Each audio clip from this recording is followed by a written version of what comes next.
하나님께서 우리의 찬양을 받으셨을 줄 믿습니다. 한 국가가 어떤 가치, 어떤 이념을 추구할 것인가는 그 국가의 미래 운명을 결정해 줍니다.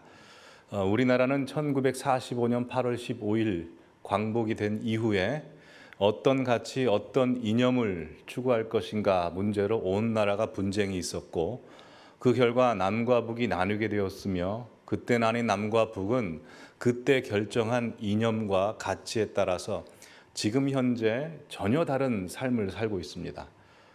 그러니 한 국가가 어떤 가치, 어떤 이념을 추구할 것인가는 매우 중요한 일이죠. 자, 그렇다면 교회는 어떨까요? 교회도 마찬가지입니다. 교회가 무엇에 집중할 것인가, 어떤 가치를 우선시 여기며 함께 달려갈 것인가는 교회의 운명을 결정해주는 가장 중요한 요소이기도 합니다. 역사적으로 한국 교회를 비롯해서 전 세계의 교회를 살펴보면 대부분의 교회는 그 교회를 심호하시는 목사님이 하나님으로부터 받은 소명이나 목회 철학에 따라서 교회에 가야 할 방향과 색깔과 모양이 결정이 되어졌습니다. 예를 들어서 제자 훈련이 가장 중요하다라고 외치는 목사님이 심호하시는 교회 가보면 제자 훈련 중심의 교회가 되어 있고, 다음 세대를 살려야 된다라는 소명을 받으신 목사님이 심호하시는 교회 가보면 다음 세대 사역이 메인 사역이 되어 있고, 세계 선교, 전도, 구제가 가장 시급한 일이라고 생각하시는 목사님이 심호하시는 교회 가보면 그 교회는 전도, 선교, 구제 중심이 되어 있고, 말씀 양육, 큐티, 성경 공부가 가장 중요하다라고 외치는 목사님이 심호하시는 교회 가보면 아무래도 양육 프로그램이 가장 중점화되어 있습니다. 자, 그렇다면 우리 성도님께서 생각하시기에 지금 이 시점에서 우리 한국교회, 우리 교회가 가야 할 가치, 추구해야 될 내용은 무엇이라고 생각하십니까? 말씀 중심, 선교 중심, 큐티 중심, 다음 세대 교육 중심 중에 뭐라고 생각하십니까? 사실 그 모든 내용이 다 중요합니다. 우리가 무엇을 중점화하고 어떤 목적을 이루기 위해서 설정한다 할지라도 사실 그것이 영혼을 구하는 일이고 또한 하나님의 영광을 위한 일이라면 하나님께서 귀하게 보시고 아름답게 보실 겁니다. 그래서 깊이 생각해 보면 교회가 어떤 가치를 우선시 여기고 어디를 향해서 달려갈 것인가 라는 문제도 중요하지만, 그것보다 훨씬 더 중요한 것은 그걸 어떻게 이룰 것인가, 그것을 이루기 위해서 어떻게 걸어갈 것인가가 매우 중요합니다. 여러분, 이솝 우화 중에 쥐들이 모여서 회의한 이야기 아시죠? 고양이로부터 괴롭힘을 받은 쥐들이 전국에서 모여서 마치 국회의원이 국회의사당에 모여서 회의하듯이 회의를 합니다. 고양이가 우리를 죽이고 괴롭히는데 어떻게 고양이를 경계할 수 있을까? 한 대표 쥐가 이렇게 의견을 제시합니다. 고양이 목에 방울을 달자. 자, 여기저기서 그럽시다라고 찬송, 동의, 제청이 있습니다. 그리고 만장일치로 고양이 목에 다 방울을 달기로 결정합니다. 근데 문제는 그 고양이 목에 방울을 누가 달 것이며 어떻게 달지는 답이 나오지 않는 겁니다. 우리도 마찬가지일 수 있습니다. 지금 이 시대에 교회가 가야 할 방향, 더 우선시 여겨야 될 가치가 무엇인지에 대해서 우린 어렴풋이 다들 알고 있습니다. 근데 문제는 그 길을 어떻게 걸어갈 것인가, 어떻게 그것을 이룰 것인가는 이건 넌센스입니다.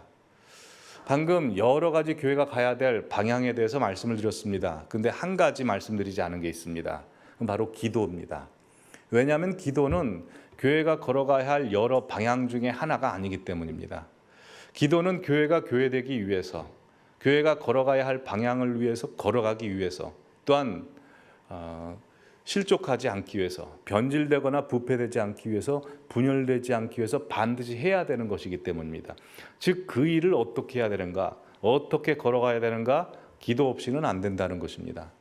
여러분, 우리가 차를 고를 때 자기가 원하는 차를 마음대로 고를 수 있습니다. 어떤 분은 미국 차, 어떤 분은 국산 차, 어떤 분은 프랑스 차, 어떤 분은 스위스 차, 독일 차, 또한 어떤 분은 스포츠카, 어떤 분은 대형차, 찝차, 다양하게 고를 수 있습니다. 그건 개인 취향입니다. 하지만 공통적으로 해야 되는 것은 자동차 안에 기름을 넣어야 된다는 겁니다. 에너지를 충전해야 자동차가 갈 수 있습니다. 우리도 마찬가지입니다. 하나님께서 우리 성도님들 한 분 한 분에게 하나님께서 고유하게 맡기신 일이 다 있으십니다. 어떤 분은 교회에서 찬양대로, 어떤 분은 안내로, 어떤 분은 식당 봉사로, 어떤 분은 회사 원어로, 어떤 분은 교수로, 각각 하나님께서 우리에게 맡겨주신 일들이 있습니다. 다양한 일입니다. 하지만 그 일을 할 때 하나님의 자녀라면 반드시 해야 되는 공통 분모가 있으니 그건 기도입니다. 2000년대 초반에 세녹스라는 기름 유행했던 거 아시죠? 그때 한참 유행했다가 갑자기 불법이 됐습니다. 왜냐하면 세녹스는 휘발유가 아니기 때문입니다. 세녹스는 유사 휘발유였습니다. 유사 휘발유는 휘발유가 아닙니다. 사역을 하면서 가장 두려운 것이 있습니다. 그것은 기도하지 않고도 설교할 수 있고 기도하지 않고도 신방할 수 있습니다. 우리 성도님도 마찬가지입니다. 기도하지 않고 찬양대 서실 수 있고 기도하지 않고 교회 봉사하실 수 있고 교사로 섬기실 수 있고 그 어떤 일도 하실 수 있습니다. 그러나 기도하지 않은 곳에는 시험이 있습니다. 기도하지 않은 곳에는 변질과 부패가 일어나고 기도하지 않은 곳에는 하늘 능력이 나타나지 않고 기도하지 않는 곳에는 하나님의 일이 나중에는 인간의 일로 전락됩니다. 여러분 우리 교회 홈페이지에 가보시면 환영 인사란에 이런 문구가 기록되어 있습니다. 예수님만이 주인이 되시는 교회. 참 좋은 문구입니다. 우리 교회는 지금까지 예수님만이 주인이 되시는 교회가 되기 위해서 고군분투했고 우리 교회 주인은 예수님이 맞습니다. 근데 사실 예수님만이 주인 되시는 교회라는 이 문구는 우리 교회뿐만 아니라 전국 5만여 개 교회가 다 표방하고 추구하고 있는 가치입니다. 그리고 전국 5만여 교회 성도님들 모두 다 우리 교회 예수님이 주인이 되게 해주십시오 라고 기도합니다. 그런데 우리가 양심의 손을 얹고 전국 5만여 교회 모든 교회가 정말 예수님이 주인이 되시는 교회인가 라고 질문해 볼 때 정말 그렇습니까? 그렇지 않죠. 만약 그랬다면 한국 사회가 이러지 않을 겁니다. 여러분 교회의 영적 상태는 언제나 그 사회 상태로 보여지게 됩니다. 근데 우리나라가 여러 가지로 무너지지 않았습니까? 그건 사실 영적으로 보면 교회 책임이 큽니다. 교회 깊숙이 들어가 보면 다들 말은 교회 주인은 하나님이시고 예수님이라고 하지만 어떤 교회는 유명한 목사님이 교회 주인이고 어떤 교회는 힘 있는 장로님이 교회 주인이고 어떤 교회는 어떤 모임 자체가 교회의 주인이 되는 경우도 있고 어떤 교회는 어떤 가문이 그 교회의 주인이 되기도 합니다. 그러기에 예수님만이 주인이 되시는 교회라고 좋은 말을 하고 목표 설정을 하고 생각하는 것 자체로 정말 예수님이 교회의 주인이 되어주시는 건 아닙니다. 여러분 내가 주인이 되고자 하는 나의 죄성은 예수님이 나의 주인이십니다 라는 고백과 내 생각에 절대 굴복하지 않습니다. 내 육신의 소욕은 내 마음의 주인을 예수님 앞에 내어드리는데 순순히 허락하지 않습니다. 어떻게 예수님이 우리 교회의 주인이 되어주시고 내 마음의 주인이 예수님이 되어줄 수 있을까요? 기도 없이는 안 된다는 겁니다. 오늘 본문이 그 이야기를 해줍니다. 오늘 본문의 배경 설명을 먼저 드리지요. 예수님께서는 장차 이제 십자가를 지시기 위해서 예루살렘으로 가셔야 합니다. 그 전에 예수님께서는 십자가 대속 사역을 하나님으로부터 재확인하시기 위해서 또한 제자들에게 십자가 대속 사역을 알려주시기 위해서 베드로, 야고보, 요한을 데리시고 변화산으로 올라가십니다. 올라가셔서 제자들에게 천국의 영광을 보여주십니다. 모세, 엘리야와 이야기하는 모습을 보여주자 제자들은 그 변화산에서 내려가기를 싫어합니다. 천국이 너무나 좋으니까요. 하지만 예수님께서는 우리를 위해 십자가를 지셔야 되기 때문에 산에서 내려오십니다. 내려와서 봤더니 변화산에서는 천국의 영광이 펼쳐졌는데 이 땅에서는 지옥의 광경이 펼쳐지는 겁니다. 귀신 들린 아이가 고통 가운데 몸부림을 치며 대구르르 구르며 아파하고 있습니다. 근데 그 귀신 들린 아이의 귀신을 내쫓아야 할 제자들이 귀신을 내쫓지 못하자 서기관들과 변론만 일삼고 있었습니다. 14절 말씀에 이렇게 기록되어 있습니다. 이에 예수님과 제자들에게 와서 보니 큰 무리가 그들을 둘러싸고 서기관들이 그들과 더불어 변론하고 있더라 라고 되어 있습니다. 여러분 능력 없는 기독교, 능력 없는 교회, 능력 없는 성도님들의 특징이 뭔지 아십니까? 문제는 해결하지 못하는데 변론만 일삼는다는 겁니다. 토론만 하고 말은 많습니다. 제자들이 그랬습니다. 여러분 사실 제자들은 예수님께서 부르실 때 귀신 쫓아내는 능력 주셨고요. 이전에 본문 보시면 제자들이 파송하여 나갔을 때 귀신 내쫓습니다. 근데 오늘 본문 보시면 제자들이 귀신을 내쫓지 못합니다. 귀신 쫓을 능력이 상실되어 버렸습니다. 그 능력이 상실되자 그들은 서기관들과 바리새인과 변론하고 싸움만 할 수밖에 없습니다. 근본적인 문제는 누구도 해결하지 못합니다. 그러자 예수님께서 그 근본적인 문제를 해결하시기 위해서 이 귀신 들린 아이의 아버지에게 이렇게 질문합니다. 언제부터 이렇게 되었느냐? 그러자 그 아이 아버지가 이렇게 말합니다. 귀신이 우리 아이를 죽이려고 어릴 때부터 불과 물에 자주 던졌습니다. 그리고 애원합니다. 주님, 그러나 주님이 뭔가를 좀 하실 수 있는 분이시라면 우리를 불쌍히 여기사 도와주십시오 라고 요청합니다. 예수님께서 유명한 이 말씀하십니다. 할 수 있거든이 무슨 말이냐? 믿는 자에게는 능치 못할 일이 없느니라. 아멘. 이 말씀 은혜 받습니다. 근데 곰곰이 살펴보면 조금은 이상합니다. 그 귀신 들린 아이의 아버지가 이렇게 부탁했습니다. 예수님이 뭔가 좀 하실 수 있으면 도와주십시오 라고 했습니다. 그럼 예수님께서 뭐라고 답하셔야겠습니까? 할 수 있거든이 무슨 말이냐? 나에게는 능치 못할 것이 없다라고 말씀하셔야 되지 않습니까? Everything is possible for me. All things are possible to me 라고 하셔야 되는데 보시면 Everything is possible for one who believes 라고 말씀하십니다. 왜 이렇게 말씀하셨을까요? 여러분, 예수님께서는 전지전능한 하나님이시고 불가능을 가능케 하실 수 있습니다. 그러기에 귀신 들린 아이의 귀신을 내쫓는 것은 예수님의 절대값입니다. 항상 그럴 수 있습니다. 하지만 예수님께서 우리에게 원하시는 것은 우리의 믿음으로 동역하기를 원하십니다. 우리의 믿음을 끌어내시길 원하십니다. 그러기에 예수님이 고치실 수 있는 것은 절대값이고 그걸 고칠 수 있는 것을 우리에게 책임을 넘기심으로 말미암아 우리의 믿음을 이끄시는 겁니다. 그래서 믿는 자에게는 능치 못할 것이 없다라고 해서 우리가 그 일을 할 수 있다라고 말씀하시는 겁니다. 근데 이 말을 듣고 있었을 때 제자들이 좀 이상했을 겁니다. 왜냐하면 아까도 말씀드렸다시피 제자들은 과거에 귀신 쫓아내는 능력을 주님으로부터 받고 귀신을 내쫓아본 경험이 있습니다.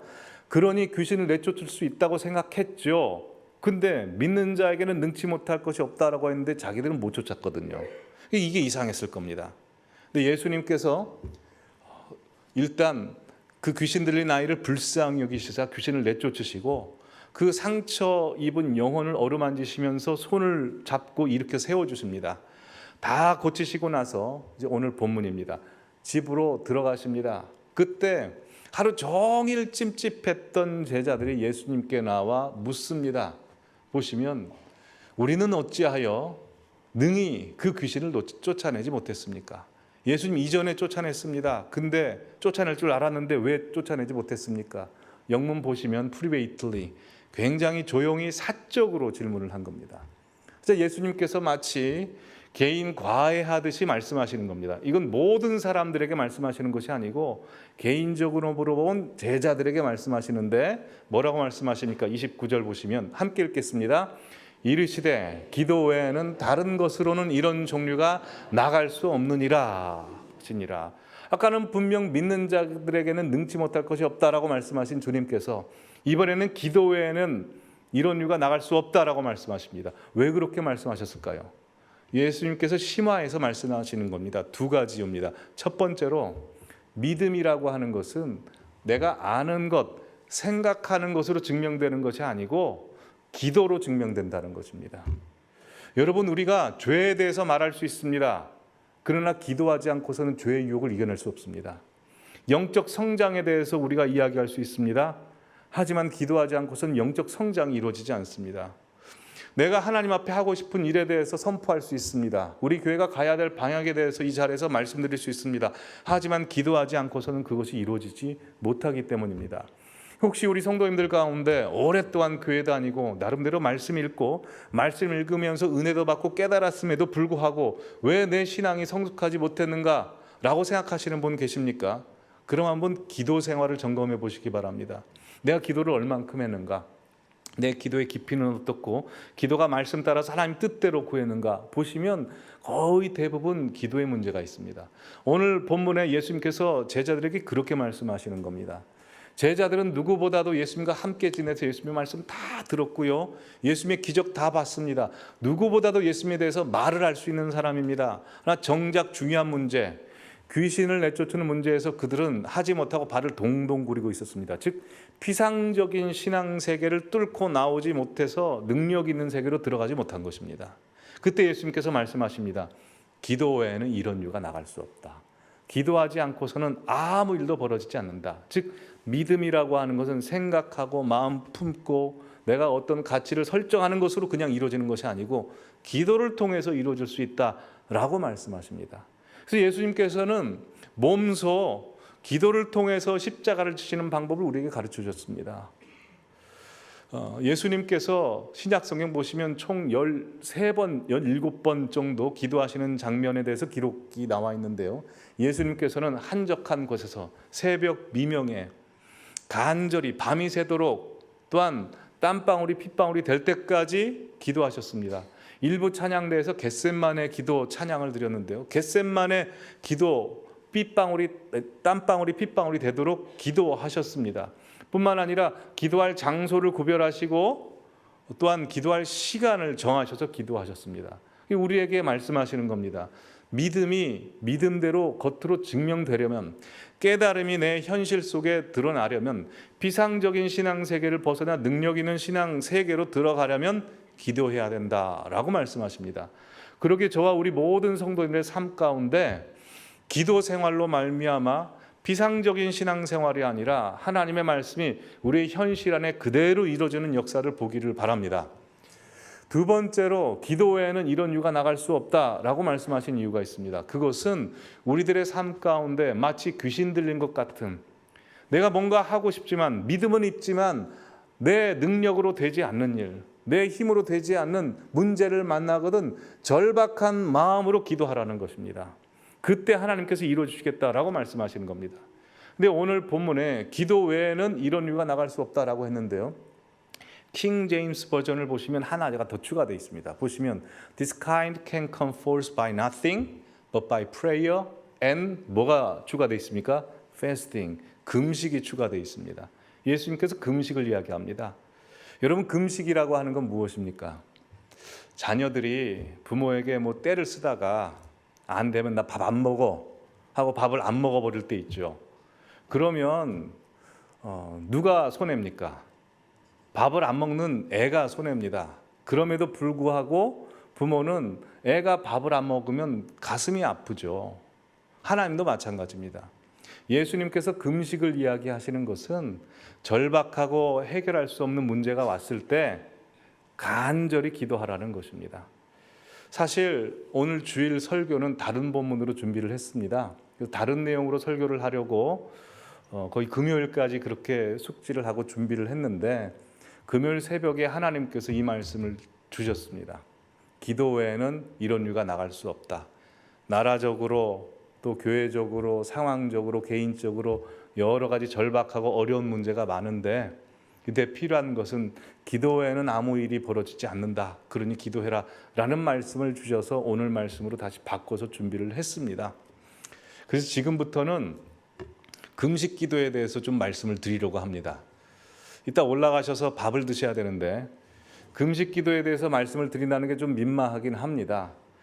그래도 집사님께서 맛있게 준비했으니 오늘은 올라가셔서 밥을 맛있게 드시고 혹시 설교를 들으시고 하나님께서 금식에 대한 마음을 주시면 금식 기도를 해보시기를 바랍니다. 근데 예수님께서 금식 기도를 이야기하신 이유가 있습니다. 예수님이 오시기 이전에 구약의 백성들 가운데도 나라의 어려움이 있고 가정의 어려움이 있고 개인적으로 어려움이 왔을 때 금식 기도했을 때 하나님께서 들어서 역사해 주신 일이 굉장히 많기 때문입니다. 몇 가지를 좀 순서대로 소개를 해드리죠. 가장 먼저 금식 기도했던 사람이 누군지 아십니까? 모세입니다. 출애굽기 32장에 가보시면 이스라엘 백성들이 금송아지를 섬겨버립니다. 하나님께서 노하셔서 이스라엘 백성들을 멸망하시겠다고 심판 계획을 말씀하십니다. 그때 모세가 하나님 앞에 제발 그 계획 이루어주시지 말라고 철회시켜달라고 시내산에 올라가서 금식 기도를 합니다. 창세기 34장 28절 보시면 모세가 여호와와 함께 40일 40야를 거기 있으면서 떡도 먹지 아니하고 물도 마시지 아니하였으며 라고 여호와께서는 언약의 말씀 곧 십계명을 그 판에 기록하였더라 라고 돼 있어서 참 보면 은혜스럽습니다. 모세가 하나님 앞에 떼쓰려고 금식 기도하려고 올라갔는데 여호와께서 함께 계셨다는 겁니다. 그리고 거기서 하나님 앞에 기도하며 말씀 필사를 합니다. 그러자 어떤 일이 벌어지냐면 그 다음 본문 30절 29절 보여주시면 모세 얼굴에 광채가 납니다. 여러분, 금식 기도하면 사람이 살이 쪼그라들면서 피부가 안 좋아져야 되는데요, 금식 기도했더니 피부가 좋아집니다.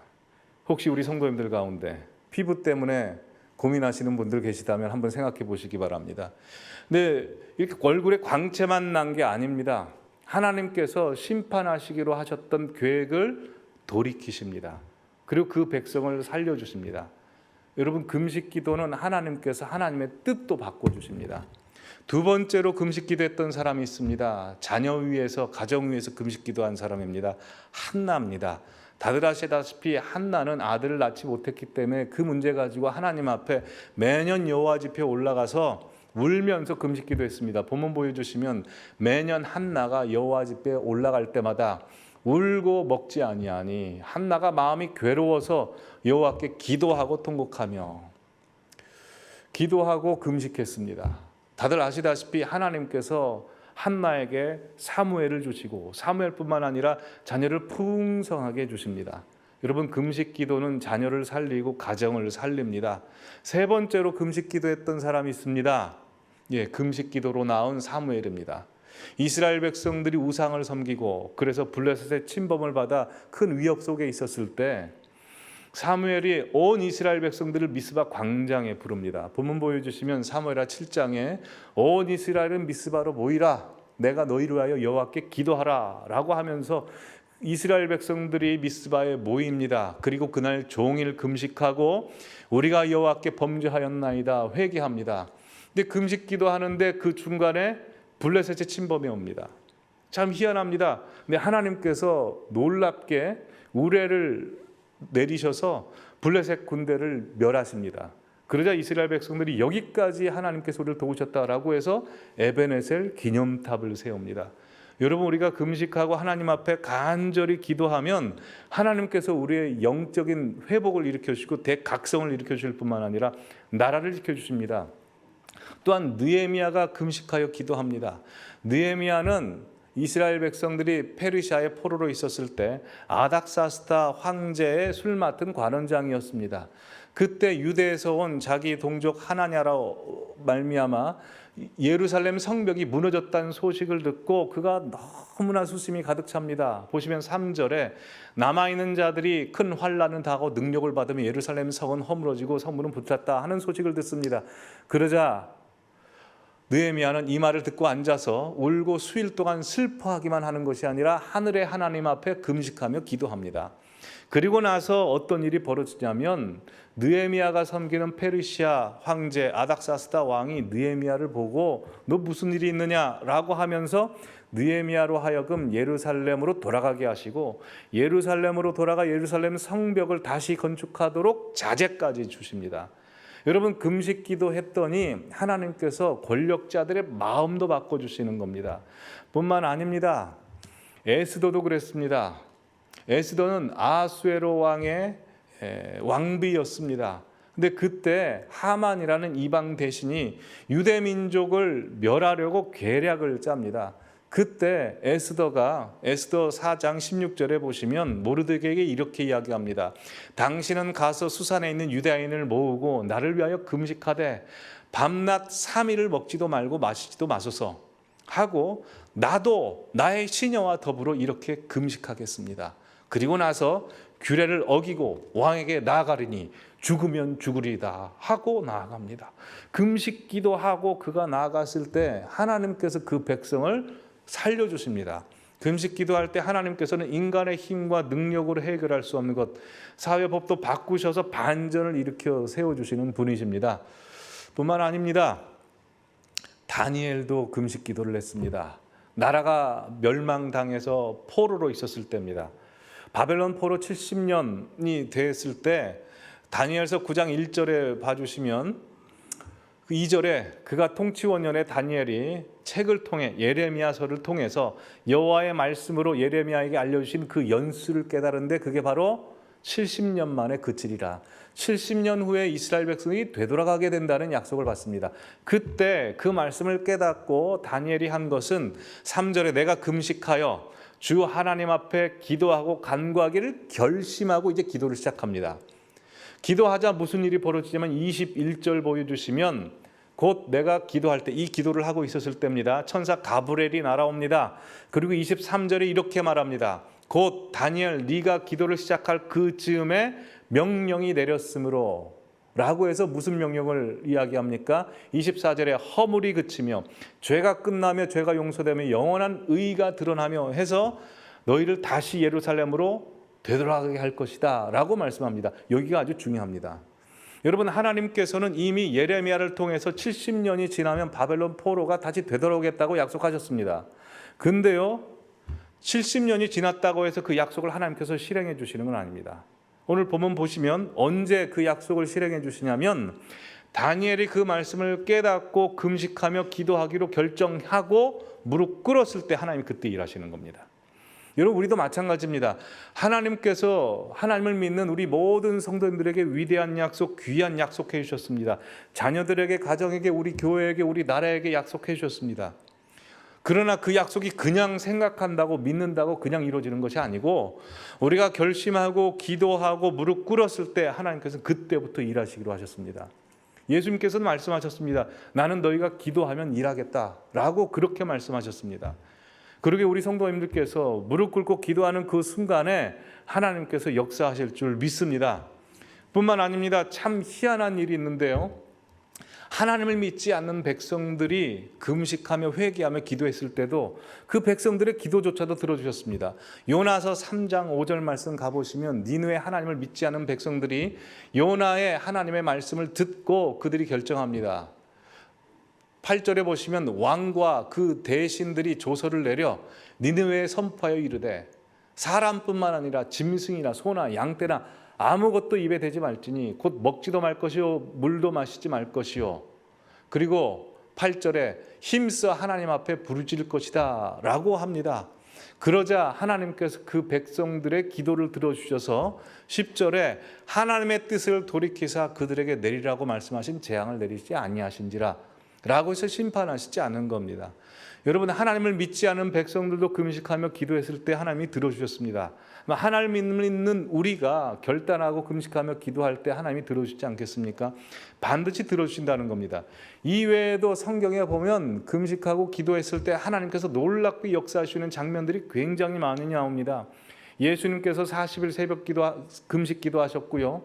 사도 바울도 뭔가 하나님의 뜻을 받고 하나님의 일을 하기 전에 금식하며 기도했을 때 하나님이 놀랍게 역사해 주십니다.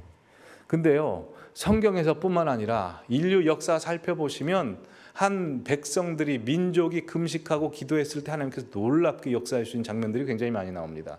링컨 이야기를 드리죠. 다들 아시다시피 링컨이라는 사람은 기도의 사람입니다. 근데 링컨이 재임 시절에 가장 골머리를 앓고 그래서 그가 기도할 수밖에 없었던 가장 큰 기도 제목이 무엇이었겠습니까? 남북전쟁 아닙니까? 그 전쟁이 일어나서 그 전쟁을 놓고 하나님 앞에 매일 기도합니다. 근데 하나님께서 링컨의 마음 가운데 온 백성들로 하여금 금식을 선포하고 기도하라 라는 마음을 주십니다. 그때 실제 역사입니다. 링컨이 마음에 굳은 결심을 하고 미국 모든 국민들에게 금식과 기도의 날을 선포합니다. 사진 보여주시죠.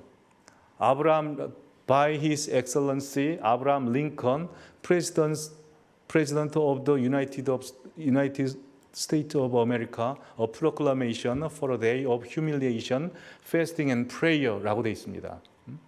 아브라함 링컨의 이름으로 거룩 경건과 금식과 기도의 날을 선포합니다. 실제 뉴스페이퍼를 보시면 1863년 4월 30일 더 내셔널 페스트 국가 금식의 날을 실제로 선포합니다. 그 3번 선포했습니다. 하나님께서 미국 온 백성들이 금식하고 기도했을 때 남북 전쟁을 주님께서 역사해 주셨고 그 상처를 얼룩진 미국 백성들을 주님께서 보듬어 주시고 인도해 주셨습니다. 미국뿐만 아닙니다. 영국도 마찬가지입니다. 1940년도 2차 세계대전이 있지 않았습니까? 그때 독일군과 영국군이 아주 치열하게 전투하고 독일이 패합니다.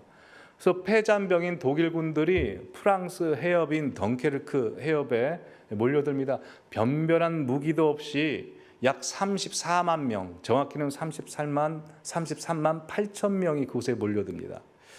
영국에서 이제 계산을 해보니까 이틀 후면 독일 군대가 와서 그들을 괴멸하게 된 겁니다. 또 그 이틀 만에 이제 33만 8천 명을 구출해야 되지 않습니까? 민간 선박, 군용 선박 다 동원을 해도 이틀 동안 구출해낼 수 있는 병사가 4만여 명밖에 되지 않습니다.